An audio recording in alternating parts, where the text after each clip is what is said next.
প্ৰিয় দৰ্শক, মই সঞ্জীৱ। আপোনালোক সকলোকে সঞ্জীৱ মটিভেশ্যনৰ অন্য এটা ভিডিঅ'লৈ স্বাগতম জনাইছোঁ। অনুগ্ৰহ কৰি ভিডিঅ'টি শেষলৈকে চাব, কিয়নো ভিডিঅ'টিত এনে কিছুমান কথা উল্লেখ আছে যিবোৰে আপোনাৰ জীৱনটো সলনি কৰিবলৈ বাধ্য কৰাব। সময় কি অদ্ভুত বস্তু, যিয়ে নিজকো সলনি কৰে আৰু লগতে মানুহকো সলনি কৰি দিয়ে।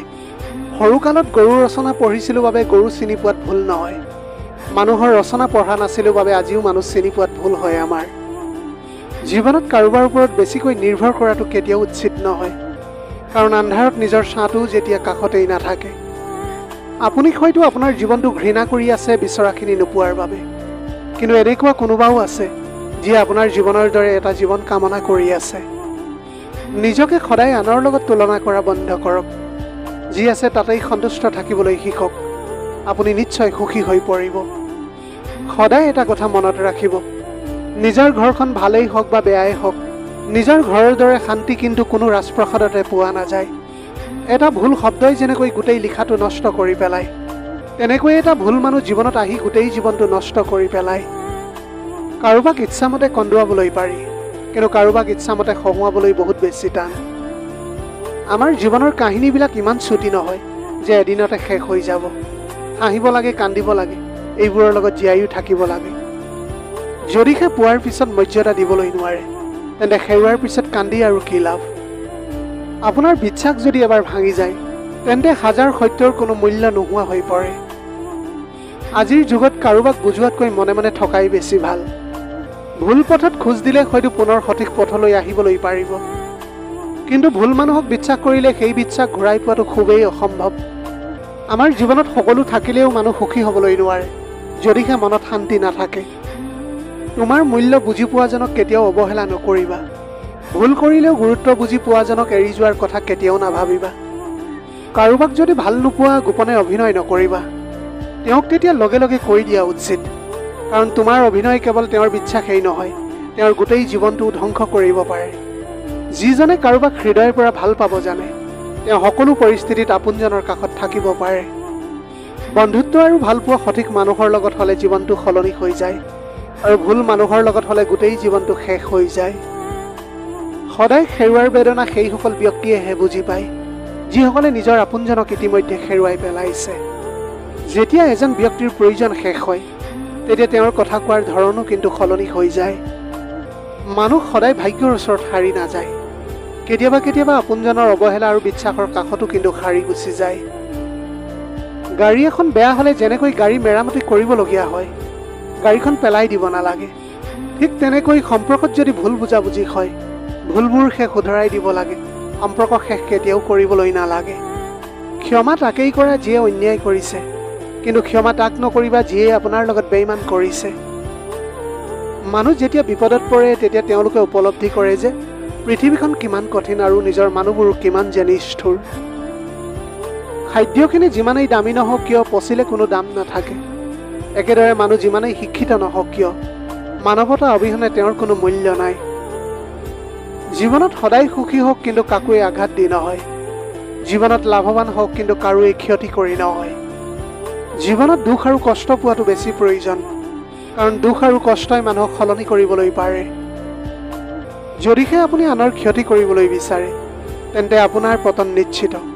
দুদিন আগতে বা দুদিন পিছত পাৰ্থক্য মাথো সময়ৰ। কেতিয়াও কাৰোৰে হৃদয়ত আঘাত নিদিব, কাৰণ ক্ষমা খুজিলেও তেওঁৰ অন্তৰত সেই আঘাত থাকি যায়। জীৱনত কোনো সমস্যা আহিলে দুখ নকৰিব, কিয়নো সুখ দুখৰ সৈতেই আমাৰ জীৱন। দুখ আছে বাবেই আজি সুখৰ ইমান দাম। প্ৰতিদিনে নিজকে 1% উন্নত কৰক।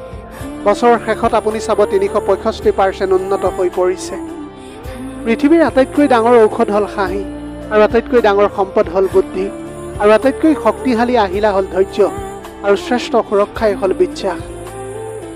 মানুহক সদায় ভাল পোৱা উচিত, কিন্তু তাৰ কাপোৰ কানি, টকা পইচা আৰু সৌন্দৰ্যৰ দ্বাৰা নহয়, মনটো কিমান ডাঙৰ তাক লৈহে। সপোন সেইটো নহয় যিটো মানুহে শুই থকা অৱস্থাত দেখে। সপোন হ'ল সেইটো যিটো পূৰণ কৰাৰ ইচ্ছাই মানুহক শুবলৈ নিদিয়ে। জীৱনটো সহজ নহয়। বেছিকৈ কথা পাতিলে সকলোৱে পাগল বুলি কয়, কম কথা ক'লে সকলোৱে এটিটিউড থকা বুলি কয়, আৰু কাৰোবাৰ লগত কিবা কামৰ কথা পাতিলে স্বাৰ্থপৰ বুলি ক'ব। যদি আপুনি নিজকে অসুখী বুলি ভাবে, তেন্তে পৃথিৱীৰ কোনোৱেই আপোনাক সুখী কৰিবলৈ নোৱাৰিব। কিন্তু হাজাৰ কষ্টৰ মাজতো যদি আপুনি সুখী অনুভৱ কৰে, তেন্তে হাজাৰ চেষ্টা কৰিও পৃথিৱীৰ কোনেও আপোনাক অসুখী কৰিবলৈ নোৱাৰে। কাৰোবাক বিশ্বাস কৰাৰ আগতে 10 বাৰ চিন্তা কৰক, কাৰণ এই যুগত সকলোৱে বিশ্বাসৰ দাম দিবলৈ নোৱাৰে। আজি হয়তো আপোনাৰ সময়কণ বেয়া, কিন্তু গোটেই জীৱনভৰ নাথাকে। কিন্তু আজি আপুনি যিসকলক চিনি পালে, তেওঁলোকক গোটেই জীৱন আপোনাৰ মনত থাকি যাব। কাৰোবাৰ লগত অতিৰিক্ত আপোন হ'বলৈ যাব, দুখ অবিহনে কিন্তু একোৱেই নাপাব। কাৰোবাক জীৱনৰ পৰা আঁতৰাই দিয়াৰ প্ৰথম লক্ষণ হ'ল কথা নপতা। দ্বিতীয় লক্ষণ হ'ল ব্যস্ততা আছোঁ, পিছত কথা পাতিম। ইয়াৰ পিছত অজুহাতৰ কোনো অন্তই নাথাকে। দেখাত সুন্দৰ মানুহ বহুত পোৱা যায়, কিন্তু যিসকলৰ মন সুন্দৰ তেওঁলোকক ভাগ্যৰ বলতহে পোৱা যায়। যিয়ে তোমাক অৱহেলা কৰে তেওঁক ধন্যবাদ দি আঁতৰি যোৱা, কিয়নো তেওঁৰ অৱহেলাৰ বাবে হয়তো তোমাৰ জীৱনলৈ উন্নতি হ'ব পাৰে। সদায় বিশ্বাস ভাঙিবলৈ নহয় গঢ়িবলৈ শিকক, প্ৰতিশ্ৰুতি দিবলৈ নহয় ৰাখিবলৈ শিকক। কাৰোবাৰ জীৱনত ধুমুহা নহয় পোহৰ হওক, মিছাৰে নহয় সত্যৰে জীৱন গঢ়ি তোলক। হেৰাই যোৱা সূৰ্যটো ঘূৰাই পাবলৈ 12 ঘণ্টা সময় লাগে, কিন্তু হেৰুৱা বিশ্বাস আজীৱন অপেক্ষা কৰিলেও কিন্তু ঘূৰাই পাব নোৱাৰে। পৃথিৱীৰ আটাইতকৈ নিষ্ঠুৰ পিয়াহ হৈছে টকা, যিয়ে হাজাৰ হাজাৰ সম্পৰ্কক কিন্তু ধ্বংস কৰি দিয়ে।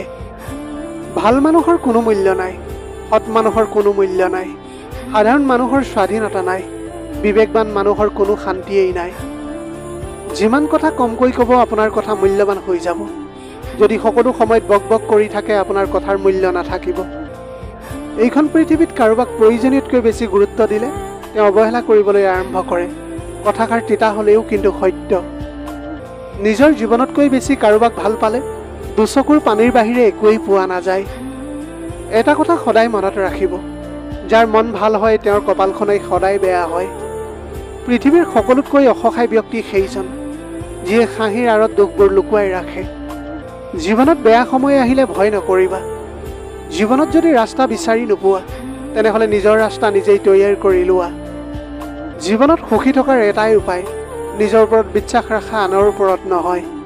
আমাৰ জীৱনত বিশ্বাস আৰু নিশ্বাস বহুত মূল্যৱান। এবাৰ হেৰাই গ'লে কেতিয়াও ঘূৰি নাহে। পৃথিৱীৰ এটা অদ্ভুত নিয়ম, থাকোঁতে কোনেও মূল্য নুবুজে, অথচ হেৰাই যোৱাৰ পিছত সকলোৱে বিচাৰে। জীৱনত সকলোকে গুৰুত্ব দিয়া, কাৰণ যি ভাল তেওঁ তোমাৰ কাষত থাকিব, আৰু যি বেয়া তেওঁ তোমাক এটা শিক্ষা দি গুচি যাব। জীৱনত সদায় তাকেই ভাল পোৱা যায় যিয়ে ভাল পোৱাৰ মূল্য দিবলৈ জানে। ভাল পোৱা সলনি নহয়, সলনি হয় মানুহবোৰহে। ঠিক তেনেকৈ অনুভূতিবোৰ হেৰাই নাযায়, ঠিক তেনেকৈ হেৰাই যায় সময়হে। আমাৰ জীৱনো এতিয়া নিমখৰ দৰে হৈ গৈছে। যাৰ যিমানখিনি প্ৰয়োজন ঠিক তেওঁলোকে সিমানখিনিয়েই ব্যৱহাৰ কৰে। সদায় আপোনাৰ মূল্যৱান সময়খিনি তাকেই দিয়া যিয়ে আপোনাৰ সময়ৰ মূল্য বুজি পায়, আৰু সদায় ভাল পোৱা তাকেই দিবা যিয়ে তোমাৰ গুৰুত্ব বুজি পায়। জীৱন সংগী হিচাপে তাকেই বাছি লোৱা, যাৰ কাষত হাজাৰ অপশ্যন থকা স্বত্তেও মাথো তোমাকেই বাছি লৈছে। ছোৱালীসকলে সকলো সময়তে সত্য কথাটো পচন্দ কৰে, কিন্তু বিশ্বাস কৰে মিছলীয়াসকলক। কিছুমান ভুলে মানুহক বহু কিবা কিবি শিকাই দিয়ে, কিছুমান কষ্টই মানুহক শিলৰ দৰে কঠিন কৰি দিয়ে, কিছুমান অভিমানে মানুহক বহুত পৰ কৰি দিয়ে, আৰু কিছুমান বাস্তৱতাই মানুহক সলনি কৰি দিয়ে। জীৱনত বেয়া সময় অহাটো বহুতেই প্ৰয়োজনীয়, নহ'লে মুখা পিন্ধা বেইমান মানুহবোৰ আপুনি কেনেকৈ চিনিবলৈ পাৰিব। ইতিহাস সাক্ষী আছে, যিসকলে অতিৰিক্ত বিশ্বাস আৰু ভালপোৱা পাইছে তেওঁলোকেই কষ্টৰ বাহিৰে একোৱেই পোৱা নাই। আচল বন্ধু তেওঁ নহয় যাৰ লগত হিচাপ কৰি কথা ক'ব লাগে। আচল বন্ধুটো তেওঁ যাৰ লগত মনৰ সকলো কথা শ্বেয়াৰ কৰিবলৈ পাৰি। যেতিয়া অজানিতে কাৰোবাক কষ্ট দি পেলাওঁ তেতিয়া নিজকে কিবা অপৰাধী যেন লাগে, আৰু যেতিয়াই মোক কোনোবাই কষ্ট দিয়ে তেতিয়া ভাবোঁ এয়া মোৰ প্ৰাপ্য আছিল। মানুহে যেতিয়া বিপদত পৰে তেতিয়া বুজিব পাৰে পৃথিৱীখন কিমান কঠিন, আৰু আপোন মানুহবোৰ যে কিমান নিষ্ঠুৰ। মাথো তুমি এবাৰ অকলশৰীয়া হৈ চোৱা, পৃথিৱীত কোনোৱেই কাৰোৰে আপোন নহয়, সেই কথাটো তুমি তেতিয়া উপলব্ধি কৰিবলৈ পাৰিবা। এইখন পৃথিৱীৰ সকলোতকৈ ডাঙৰ নিচা হ'ল মানুহৰ প্ৰতি মানুহৰ নিচা। যিসকলে তোমাক কষ্ট দিছে তেওঁলোকৰ ওপৰত প্ৰতিশোধ লোৱাৰ দৰকাৰ নাই। সময় তোমাৰ হৈ প্ৰতিশোধ ল'ব, তুমি মাথো অপেক্ষা কৰা। বাগিচাখনত নতুন ফুল ফুলিলে যেনেকৈ আগৰ ফুলৰ কথা পাহৰি যোৱা হয়, তেনেকৈ আজিকালি কিছুমান মানুহ নতুন কাৰোবাক পালে আগৰ সেই প্ৰিয় মানুহটিৰ কথা পাহৰি গুচি যায়। অৱশেষত মই সকলোৰে মন ভাল কৰিবলৈ চেষ্টা কৰোঁ, কিন্তু সকলোৱে পাহৰি যায় মোৰো যে এটা মন আছে। প্ৰিয় দৰ্শক, আজিৰ ভিডিঅ'টি যদি ভাল লাগিল তেনেহ'লে চেনেলটো ছাবস্ক্ৰাইব কৰি আমাক সমৰ্থন কৰি যাওক। নতুন এটা ভিডিঅ'ৰ সৈতে লগ পোৱাৰ প্ৰতিশ্ৰুতিৰে আজিৰ ভিডিঅ'টিৰ পৰা বিদায় মাগিছোঁ। ধন্যবাদ।